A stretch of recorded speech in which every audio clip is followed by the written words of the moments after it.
Hi students, plus 2 physics part 1 textbook last chapter we discuss 8th chapter electromagnetic waves.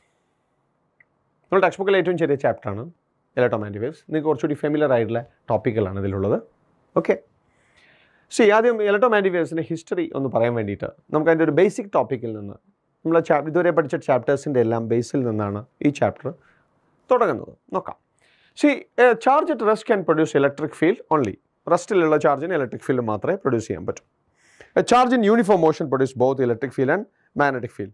Now, you know, a charge accelerate a charge accelerate a charge accelerate a charge accelerates that will radiate. That means it will emit electromagnetic waves. This is the chapter.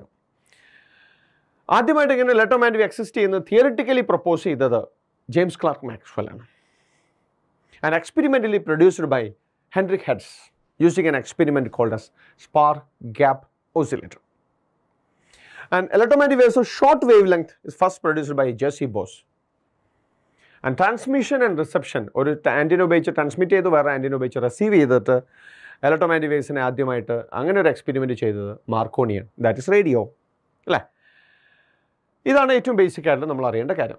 Electromagnetic വേവ്സിൽ നമുക്ക് അറിയേണ്ട ഏറ്റവും basic അല്ല രണ്ട് കാര്യങ്ങൾ, wave length അതുപോലെ frequency എന്നാണ്. Wave length പറഞ്ഞാൽ രണ്ട് ക്രസ്റ്റുകൾ തമ്മിലോ രണ്ട് ട്രഫുകൾ തമ്മിലോ ഉള്ള ദൂരമാണ് ഏറ്റവും സിമ്പിളായിട്ട് പറഞ്ഞാൽ. ഓക്കെ, അല്ലെങ്കിൽ ഒരു വേവിൻ്റെ ലെങ്ത്, ഒരു ക്രസ്റ്റും ഒരു ട്രഫും കൂടിയ ഒരു വേവിൻ്റെ ലെങ്ത്, ഒരു കംപ്രഷനും ഒരു റെയർഫാക്ഷനും കൂടിയ ലെങ്ത്തിനാണ് വേവ് ലെങ്ത് എന്ന്. It's represent lambda. Wave length കൂടുതലുള്ള വേവിന് ഫ്രീക്വൻസി കുറവായിരിക്കും, വേവ് ലെങ്ത് കുറഞ്ഞ വേവിന് ഫ്രീക്വൻസി കൂടുതലായിരിക്കും. ഇതാണ് നമുക്കറിയേണ്ട ബേസിക് ആയിട്ടുള്ള കാര്യങ്ങൾ. ഇനി നമ്മൾ ആ ടോപ്പിക്കിലേക്ക് വരാം. നമ്മൾ മൂവിങ് ചാർജസ് ആൻഡ് മാഗ്നറ്റിസത്തിൽ ആംബിയസ് സർക്യൂട്ടൽ ലോ പഠിച്ചു.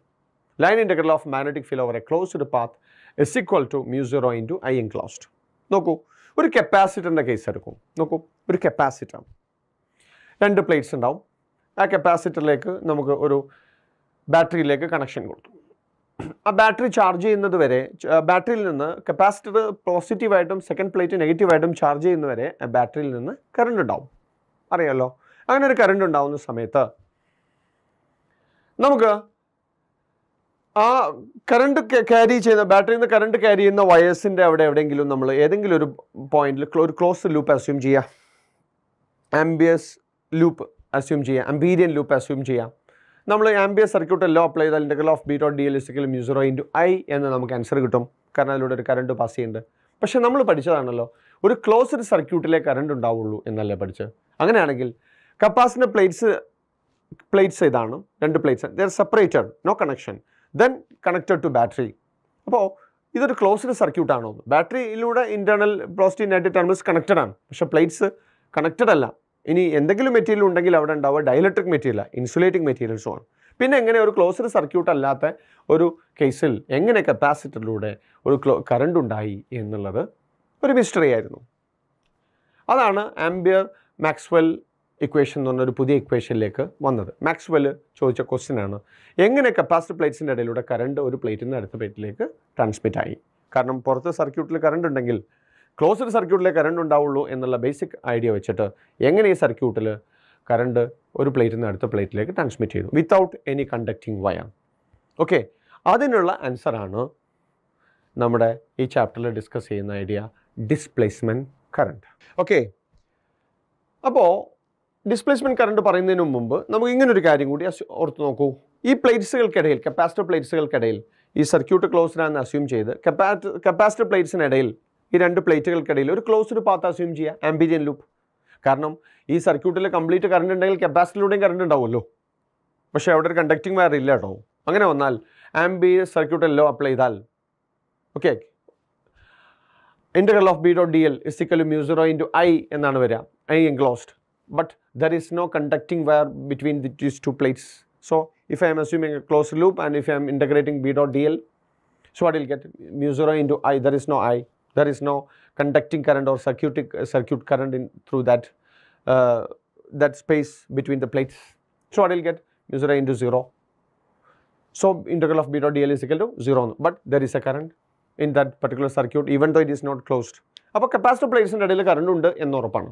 പക്ഷേ അതൊരിക്കലും കണ്ടക്റ്റിംഗ് വയറിലൂടെയുള്ള കണ്ടക്ഷൻ കറണ്ട് അല്ല. ഓക്കെ, അങ്ങനെയാണ് മാക്സ്വെൽ ഒരു ഐഡിയ കൊണ്ടുവന്നത്, ഒരു പ്രപ്പോസ് ചെയ്തത്. There is a special current between the plates of a capacitor called as displacement current, and it is not just like current which is passing through conducting wires, but there is a current which is equivalent to conduction current, and it's named as displacement current. അത് ഇലക്ട്രോൺസിൻ്റെ drift motion കൊണ്ടുണ്ടാവുന്ന രീതിയിലുള്ള current അല്ല, പക്ഷേ it is equivalent to conduction current. അപ്പോൾ displacement കറണ്ടിന് I D എന്നുള്ളൊരു symbol കൊടുത്തു, conduction current I C എന്ന symbol കൊടുത്തു. പ്രാക്ടിക്കലി ഒരു ക്ലോസ്ഡ് സർക്യൂട്ടിൽ, കപ്പാസിറ്റർ സർക്യൂട്ടിലുള്ള കണ്ടക്ഷൻ കറണ്ട് ഐ സിയും ഡിസ്പ്ലേസ്മെൻറ്റ് കറണ്ട് ബിറ്റ്വീൻ ദ പ്ലേറ്റ്സും സെയിം ആയിരിക്കും. പിന്നെ എങ്ങനെ ഈ കറണ്ട് ഉണ്ടാവുന്നു എന്നുള്ളത് നമ്മൾ ഡിസ്കസ് ചെയ്യാൻ പോവാണ്. ഓക്കെ, അങ്ങനെയാണ് കപ്പാസിറ്റർ പ്ലേറ്റ്സിൻ്റെ ഇടയിൽ ഡിസ്പ്ലേസ്മെൻറ്റ് കറണ്ട് എന്നുള്ള ഐഡിയ വന്നത്. Okay, and I C is numerically equal to I D. So അതുകൊണ്ട് കപ്പാസിറ്റർ പ്ലേറ്റ്സിൻ്റെ ഇടയിലും നിങ്ങൾക്ക് ആംപിയർ സർക്യൂട്ട് തിയറി അപ്ലൈ ചെയ്യാം. അപ്ലൈ ചെയ്താൽ ഇനി അപ്ലൈ ചെയ്ത് നോക്കൂ. Instead of I C we are substituting I D. So നമുക്ക് എന്താ കിട്ടുക? Integral of B dot D L is mu zero into I D എന്ന് കിട്ടും. സോ സീറോ ആവുന്നില്ല. അപ്പോൾ എല്ലാ ഭാഗത്തും ഒരു ക്ലോസ്ഡ് സർക്യൂട്ട് എന്നുള്ള കണ്ടീഷൻ പോലെ കപ്പാസിറ്റർ പ്ലേറ്റ്സിൻ്റെ ഇടയിലും ഒരു കറണ്ട് കിട്ടും. എങ്ങനെയാണ് ഡിസ്പ്ലേസ്മെൻറ്റ് കറണ്ട് ഉണ്ടാവുന്നത്, എന്താണ് അതിൻ്റെ ഡെഫിനിഷൻ എന്ന് നമ്മൾ ഇനി പറയാം. Okay, here we move to displacement current. Displacement current നോക്കൂ, it is a current exists between the plates of a capacitor, where there is a rate of change of electric flux. Okay, capacitor plates charge ചെയ്യുമ്പോഴും discharge ചെയ്യുമ്പോഴും capacitor പ്ലേറ്റ്സിൻ്റെ ഇടയിൽ ഒരു electric ഫീൽഡിൽ change ഉണ്ടാവുന്നുണ്ട്. So there is A change in electric flux. This rate of change of electric flux produce A current, and that current is known as a displacement current. By that way the energy is transmitted from one plate to another plate. So here we have a small derivation for that. Electric flux is equal to EA cos theta. Okay, then E, electric field between the plates. As you know, electric field between two plates with a positive and negative charge density plus sigma and minus sigma is E is equal to sigma by epsilon 0 for two plates with opposite charge. Then instead of sigma I can substitute Q by A. Then electric field is equal to Q by A epsilon 0. Okay, then വീണ്ടും electric ഫ്ലക്സിൻ്റെ ഇക്വേഷനിലേക്ക് വരാൻ. Electric flux is equal to E A cos theta എന്നുള്ളത് E എന്നുള്ളതിന് Q by A epsilon 0 into A into cos 0 because the area is the field lines are normal to the area. Okay, theta is 0. So electric flux is equal to Q by epsilon 0 എന്ന് വരും. Electric flux is equal to Q by epsilon 0. A and A cancels out. Differentiating this equation on both sides, d phi E by dt is equal to 1 by epsilon 0 into dq by dt. Okay, this dq by dt is termed as id, displacement current. Then d phi E by dt is equal to id by epsilon 0. Therefore id is equal to epsilon 0 into d phi E by dt. That means the displacement current is produced by the rate of change of electric flux between the plates of a capacitor. അങ്ങനെയാണ് ആ സർക്യൂട്ടിൽ complete ആയിട്ട് current ഉണ്ടാവുന്നത് എന്നാണ് Maxwell propose ചെയ്തത്. Therefore the ampere circuital law is corrected as integral of b dot dl is equal to mu 0 into ic plus id. Therefore this equation is known as ampere maxwell equation. ic ഉണ്ടാവുമ്പോൾ id ഉണ്ടാവില്ല, id ഉണ്ടാവുമ്പോൾ ic ഉണ്ടാവില്ല. കാരണം I D എന്നുള്ള concept എവിടെ മാത്രമേ വരുള്ളൂ? Capacitor പ്ലേറ്റ്സിൻ്റെ ഇടയിൽ മാത്രമേ വരുള്ളൂ. അവിടെ ഐ ഡി ഉണ്ടാവുള്ളൂ, അവിടെ കണ്ടക്ഷൻ കറണ്ട് ഇല്ല. ബാക്കിയുള്ളിടത്തൊക്കെ കണക്ഷൻ വയേഴ്സ് ആണ്, അവിടെ ഒന്നും ഡിസ്പ്ലേസ്മെൻറ്റ് കറണ്ട് ഉണ്ടാവില്ല. ഇതാണ് case. So we have 4 equations. They are known as Maxwell's equations. These 4 equations are known as Maxwell's equation, and Maxwell used all these 3 equations to explain the existence of electromagnetic waves. Number 1, Gauss law in electrostatics. Integral of E dot ds is equal to 1 by epsilon 0 into Q enclosed. Second one, Gauss law in magnetism. Integral of B dot ds is equal to 0. Number 3, Faraday's law of electromagnetic induction. Okay, and that is integral of E dot dl is equal to minus d phi b by dt. And the fourth one, nammal ipo cheyda Ampere Maxwell equation or Ampere Maxwell law. Integral of B dot dl is equal to mu 0 into ic plus id. Okay, so according to Maxwell, a time varying electric field produces a time varying magnetic field and vice versa, and time varying magnetic field produces a time varying electric field. That means time varying electric and magnetic fields regenerate each other. ഒന്ന് മറ്റൊന്നിനെ generate ചെയ്തുകൊണ്ടിരിക്കും. അങ്ങനെ ഒരു generation നടക്കുന്നതുകൊണ്ടാണ് electromagnetic waves propagate ചെയ്യുന്നത് എന്നാണ് പറഞ്ഞത്. അപ്പോൾ electromagnetic wave propagate ചെയ്യുമ്പോൾ there is A varying electric and magnetic fields. So next we move to the properties of electromagnetic waves. Properties of electromagnetic waves. First one, electromagnetic wave consists of electric field oscillations and magnetic field oscillations in two mutually perpendicular directions, and they are in same phase. Number two, the direction of propagation of electromagnetic wave is along the direction of E cross B. That means there is electric field oscillating in electromagnetic wave, and there is magnetic field oscillating in electromagnetic wave, and they are in mutually perpendicular direction. And the direction of propagation of electromagnetic wave is perpendicular to both vector E and vector B, perpendicular to both electric field oscillation and magnetic field oscillation, and the direction can be found by finding the direction of a new vector E cross B. E cross B എന്ന് പറയുന്ന പുതിയ വെക്ടറിന്റെ ഡയറക്ഷനിലായിരിക്കും ഒരു electromagnetic വേവിന്റെ പ്രൊപ്പഗേഷന്റെ direction. Okay, that is one thing. For example, for an electromagnetic wave traveling along z axis, that means already we know that it is moving along z. അപ്പോൾ എന്തായാലും z-ലാണ് move ചെയ്യുന്നതെന്ന് പറഞ്ഞ അർത്ഥം E cross B is equal to z direction ആണ്. E cross B എന്ന് പറയുന്ന പുതിയ വെക്ടറിന്റെ ഡയറക്ഷൻ z ആണ്. അങ്ങനെയാണെങ്കിൽ ഇയുടെയും ബിയുടെയും ഡയറക്ഷൻ ഏതായിരിക്കണം? z എന്ന് പറഞ്ഞാൽ k ക്യാപ്പ് ആണ്. യൂണിറ്റ് വെക്ടർ എടുത്താൽ k ക്യാപ്പ് z ആക്സിസ്. അപ്പോൾ k ക്യാപ്പ് എന്ന് കിട്ടണമെങ്കിൽ നമുക്ക് ഇക്ക് ബിക്ക് ഏതൊക്കെ യൂണിറ്റ് വെക്ടേഴ്സ് വരണം എന്ന് ആലോചിച്ച് നോക്കൂ. I cross j അല്ലേ? Because I cross j is k, j cross I is minus k, and I cross j is plus k.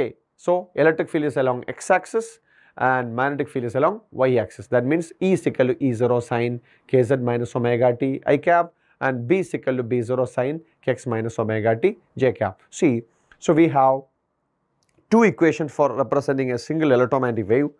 One is electric equation for electric field, and the second one is equation for magnetic. Both contain periodic function. As you know, first year നമ്മൾ വേവ്സിൽ പഠിച്ച equation ആണ് നമ്മൾ use ചെയ്യുന്നത് electric ഫീൽഡിനെ represent ചെയ്യാനും magnetic ഫീൽഡിനെ represent ചെയ്യാനും. Okay, E is equal to E0. E0 is the amplitude of electric field or maximum value of electric field into sin k into z minus omega t I cap. K is known as angular wave number. Okay, and k is equal to 2 pi by lambda, and omega is angular frequency, that is omega is equal to 2 pi nu. Okay, and t is no doubt as is time varying function ആണ്, അതുകൊണ്ടാണ് t എന്ന് വന്നിരിക്കുന്നത്. kയുടെ കൂടെ ഏത് unit ഏത് coordinate ആണ് multiply ചെയ്ത് നോക്കിയാൽ നമുക്ക് വേവിൻ്റെ ഡയറക്ഷൻ ഓഫ് പ്രൊപ്പഗേഷൻ കിട്ടും. K Z minus omega T ആണെങ്കിൽ the wave is moving along plus Z axis, K Z plus omega T ആണെങ്കിൽ it is moving along minus Z axis. ഈ ഐഡിയ നമ്മൾ ഫസ്റ്റ് ഇയറിൽ വേവ്സിൽ ഡിസ്കസ് ചെയ്താണ്. Okay, another property of electromagnetic, the speed of electromagnetic wave in vacuum is C is equal to 1 by root of mu 0 into epsilon 0. നമ്മൾ ഇത് moving charges and മാഗ്നറ്റിസത്തിൽ bio സവാർഡ്സിലോ പറയുന്ന സമയത്ത് discuss ചെയ്തിരുന്നു അല്ലേ, ഓർമ്മയുണ്ടോ? Okay, then in a medium the speed of electromagnetic waves V is equal to 1 by root of mu into epsilon. As you know, mu r is equal to mu by mu 0, epsilon r is equal to epsilon by epsilon 0. Cross multiplying, mu is equal to mu r into mu 0, epsilon is equal to epsilon r into epsilon 0. അത് ഈ ഇക്വേഷനിൽ substitute ചെയ്താൽ V is equal to 1 by root of mu 0 into mu r, epsilon 0 into epsilon r. Then 1 by root of mu 0 into epsilon 0 is C. So speed of electromagnetic wave through a medium V is equal to C by root of mu r into epsilon r. The momentum imparted by light on a surface, when electromagnetic wave incident on a particular surface, when light incident on a particular surface, the momentum imparted by light on a surface P is equal to U by C, where U is the total energy of electromagnetic wave and C is the velocity of light in vacuum. Okay, since C is very large, the moment imparted by light cannot be detected normally. Sense ചെയ്യാൻ വളരെ ബുദ്ധിമുട്ടാണ്, കാരണം വളരെ കുറവായിരിക്കും, because C is very large. Electric energy density and magnetic energy density on electromagnetic. Electric and magnetic energies are there in electromagnetic, because electromagnetic wave is a transportation of electromagnetic energy. So there is electric energy density and magnetic energy density. So electric energy density in electromagnetic wave is half epsilon 0 E RMS square, and magnetic energy density UB is equal to half B RMS square by mu 0. E RMS means electric field is continuously varying, periodically varying. So, RMS value selected. അതുപോലെ B RMS select ചെയ്യാനുള്ള കാരണം continuously varying ആണ്. അപ്പോൾ RMS values, root mean square value ആണ് നമ്മൾ select ചെയ്യുന്നത്. അങ്ങനെ ഒരു RMS വാല്യൂവിനെ കുറിച്ചുള്ള ഐഡിയ നമ്മൾ AC എന്നുള്ള ചാപ്റ്ററിൽ പഠിച്ചിട്ടുണ്ട്. Okay, then force exerted by electromagnetic wave on a surface, and force exerted is equal to the momentum imparted by P by T. T is the time. Okay, then intensity of electromagnetic wave, intensity, okay, intensity I is equal to half epsilon 0 E RMS square into C, or energy density into C. Okay, and the intensity is also found as intensity is equal to power by area. One thing you should remember that electric energy density UE and magnetic energy density UB are numerically equal. Electric energy density and magnetic energy densities are numerically equal. One more thing you have to remember is the amplitude of electric field E0 and the amplitude of magnetic field B0. Two equations എഴുതിയില്ലേ? അതിൻ്റെ ratio E0 by B0 will be always is equal to C, that is velocity of light. So, E0 by B0 is equal to C always. So, if you know the value of E0, you can find B0 and vice versa. Okay, so that is another thing about electromagnetic waves. So, these are the properties of electromagnetic waves. Next, we will move to electromagnetic spectrum. Electromagnetic spectrum means it's an arrangement of electromagnetic waves, different electromagnetic waves in the increasing order of frequency or decreasing order of frequency. Arrangement of electromagnetic waves in the increasing or decreasing order of frequency, that is known as electromagnetic spectrum. Okay, increasing order of frequency electromagnetic spectrum നമുക്ക് ഇങ്ങനെ പറയാം: radio waves, microwaves, infrared, visible light, ultraviolet radiations, X-rays and gamma rays. അപ്പോൾ അതിൽ നിന്ന് എന്ത് മനസ്സിലാക്കാം? ഏറ്റവും frequency കുറഞ്ഞത് റേഡിയോ വേവ്സിനാണ്. എന്ന് പറഞ്ഞാൽ ഏറ്റവും വേവ് ലെങ്ത് കൂടുതൽ റേഡിയോ വേവ്സിനാണ്. ഏറ്റവും ഫ്രീക്വൻസി കൂടുതൽ ഗാമ റേസിനാണ്. അപ്പോൾ ഏറ്റവും വേവ് ലെങ്ത് കുറവുള്ളത് ഗാമ റേസിനാണ്. These are the electromagnetic waves and electromagnetic spectrum. Okay, electromagnetic spectrum നിങ്ങൾക്ക് കാണാം. ഇതിൽ ഇൻക്രീസിങ് ഓർഡർ ഓഫ് ഫ്രീക്വൻസിയിൽ കൊടുത്തിട്ടുണ്ട്. അതിൽ വിസിബിൾ സ്പെക്ട്രം കളേർഡ് ആയിട്ട് കൊടുത്തിട്ടുണ്ട്. കാരണം ഹ്യൂമൻ ഐക്ക് സെൻസിറ്റീവ് ആയിട്ടുള്ള വിസിബിൾ സ്പെക്ട്രം മാത്രമാണ്. അതിൽ വിബ്ജിയോർ എന്ന് വയലറ്റ്, ഇൻഡിഗോ, ബ്ലൂ അല്ലേ, അങ്ങനെ യെല്ലോ, ഓറഞ്ച്, റെഡ് വരെയുണ്ട്. അതിൽ ഇപ്പോൾ ഞാൻ പറഞ്ഞിരിക്കുന്ന വിബ്ജിയോർ എന്ന് പറയുന്നത് increasing order of wave length ആണ്. വയലറ്റിനാണ് ഏറ്റവും വേവ് ലെങ്ത് കുറഞ്ഞ്, റെഡിനാണ് ഏറ്റവും വേവ് ലെങ്ത് കൂടുതൽ. എന്ന് പറഞ്ഞാൽ വയലറ്റിനാണ് ഏറ്റവും കൂടുതൽ ഫ്രീക്വൻസി, റെഡിനാണ് ഏറ്റവും കുറഞ്ഞ ഫ്രീക്വൻസി ഉള്ളത്. അത് വിസിബിൾ സ്പെക്ട്രം. ഓക്കെ, ഇനി ഇലക്ട്രോമാഗ്നറ്റിക് സ്പെക്ട്രത്തിലെ ഓരോരുത്തരുടെയും ഇൻക്രീസിങ് ഓർഡർ ഓഫ് ഫ്രീക്വൻസിയിൽ തന്നെ ഓരോരുത്തരുടെയും പ്രൊഡക്ഷൻ, അതിൻ്റെ യൂസ് കാര്യങ്ങളൊന്ന് പറയാം. Number 1, radio waves. Radio waves are produced by oscillating current in metal rods. Okay, what are their use? Radio waves പറയേണ്ട ആവശ്യമില്ല അല്ലേ? In all mobile TV communication, cellular phone, mobile phones, radio TV communicationsനെല്ലാം നമ്മൾ use ചെയ്യുന്നത് radio waves ആണ്. ഇതാണ് radio വേവ്സിൻ്റെ main use. അത് തന്നെ T V ട്രാൻസ്മിഷന് high ഫ്രീക്വൻസിയിൽ, വെരി ഹൈ ഫ്രീക്വൻസിയിലുള്ള UHF, VHF ബാൻഡുകളെല്ലാം ഉണ്ട് അല്ലേ? ഇങ്ങനെ ഡിഫറെൻറ്റ് ബാൻഡുകൾ ഒക്കെ നമ്മൾ യൂസ് ചെയ്യുന്നുണ്ട്. അതുപോലെ FM, AM സ്റ്റേഷനുകൾക്ക് amplitude modulation, frequency modulation techniques ഒക്കെ യൂസ് ചെയ്യുന്നുണ്ട്. ഇതിലെല്ലാം റേഡിയോ TV കമ്മ്യൂണിക്കേഷൻസിലെല്ലാം യൂസ് ചെയ്യുന്നത് റേഡിയോ വേവ്സ് ആണ്.